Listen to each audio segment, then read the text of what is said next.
Salam sejahtera bagi kita. Perkenalkan, nama saya Fojugo Bulele SPD. Saya adalah calon guru penggerak angkatan 7 dari SMA Negeri 2 Ulunoyo, Kabupaten Nias Selatan, Sumatera Utara. Pada kesempatan ini saya akan menyampaikan kesimpulan dan refleksi terhadap materi modul 11 tentang pemikiran-pemikiran Ki Hajar Dewantara.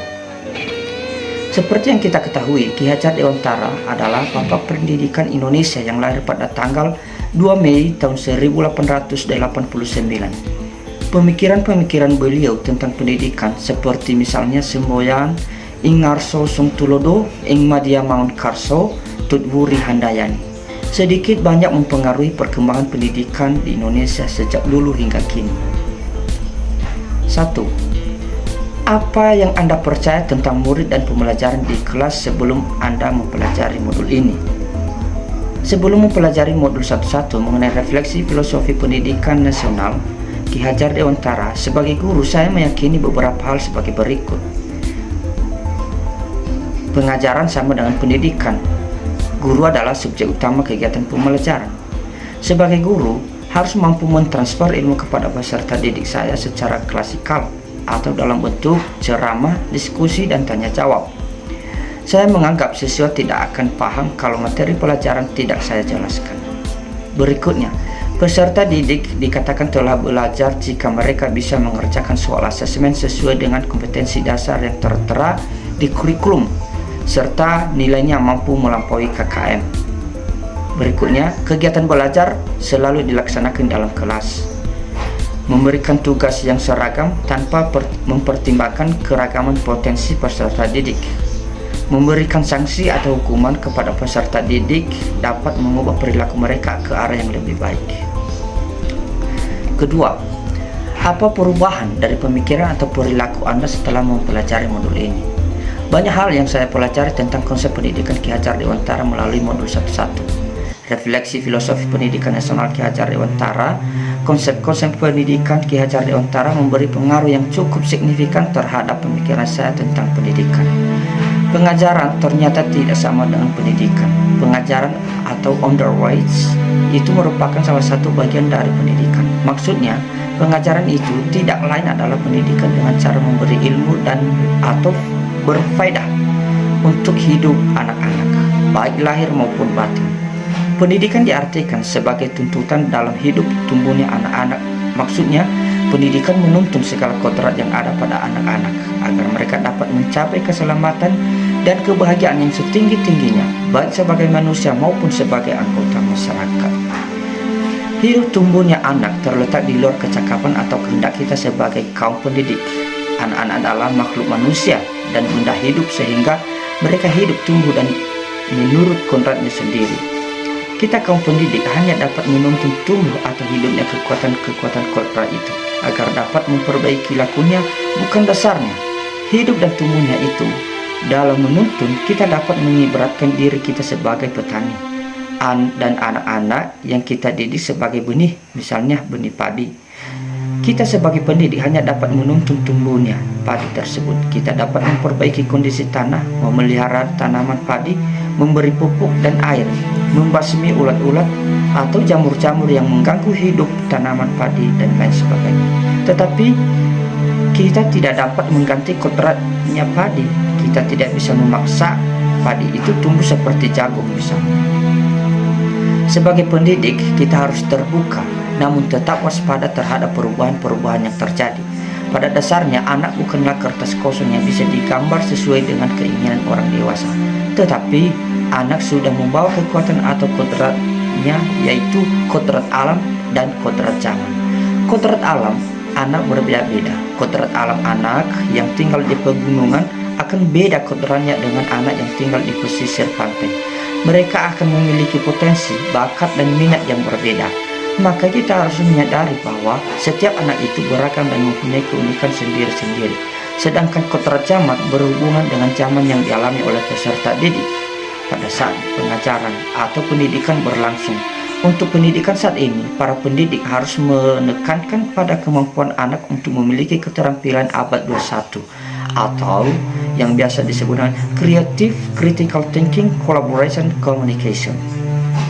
Menurut Ki Hajar Dewantara, ada 3 prinsip yang melakukan perubahan atau sering disebut 3 asas trikon, diantaranya yaitu kontinuitas, konvergensi, dan konsentris.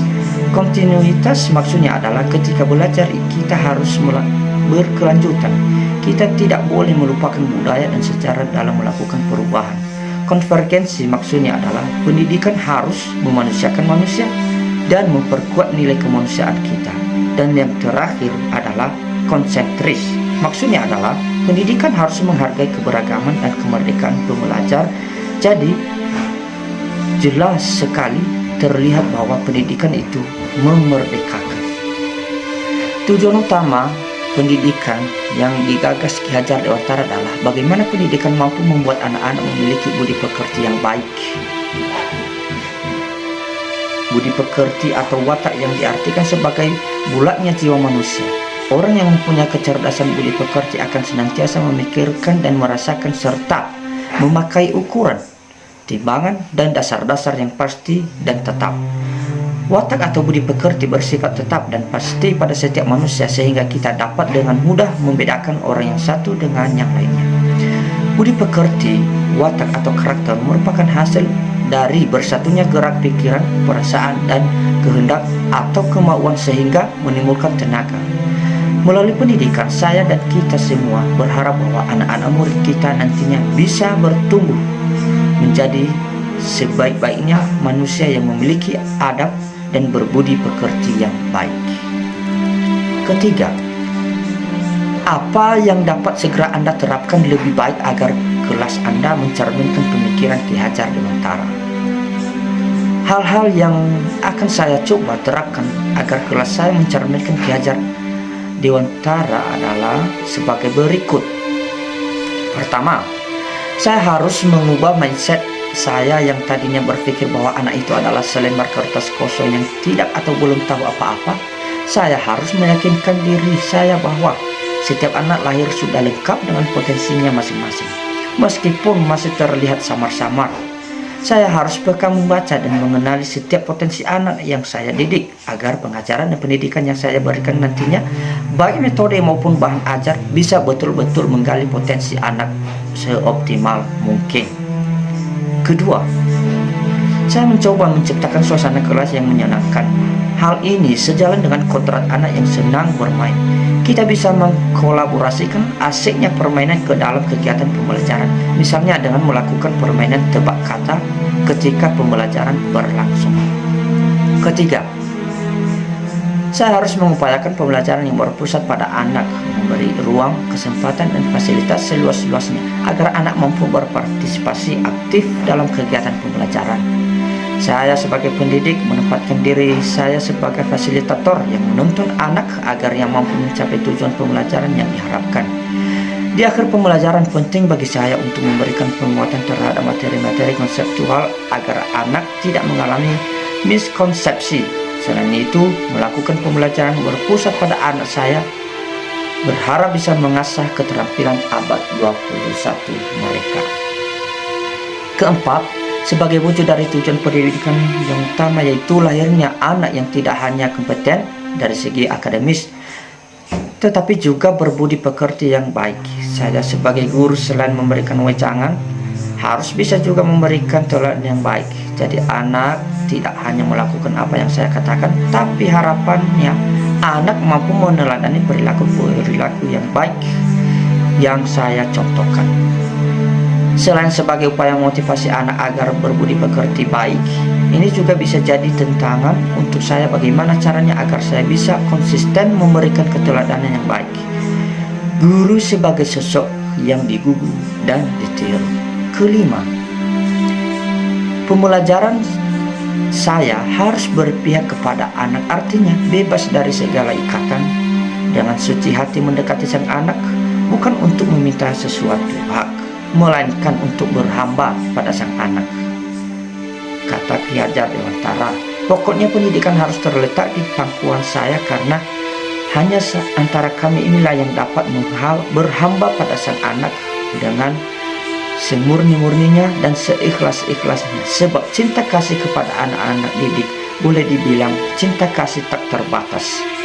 Pesan karya Ki Hajar Dewantara. Yang terakhir, saya berharap bisa memaknai semua yang Bapak Ki Hajar Dewantara, yaitu Ingarso Song Tulodo. Dari depan, saya bisa memberikan teladan dan panutan bagi setiap anak didik saya. Eng Madia Mangun Karso, maksudnya di tengah saya bisa jadi teman yang membangkitkan semangat atau kemauan dalam diri murid untuk terus belajar dan melakukan inovasi. Serta Tut Muri Handayani, maksudnya dari belakang saya bisa memberi dorongan, moral, dan semangat memberikan arahan dalam belajar kepada anak didik saya. Demikianlah kesimpulan dan refleksi terhadap materi modul 11 tentang pemikiran Bapak Ki Hajar Dewantara. Salam, terima kasih sudah menyaksikan.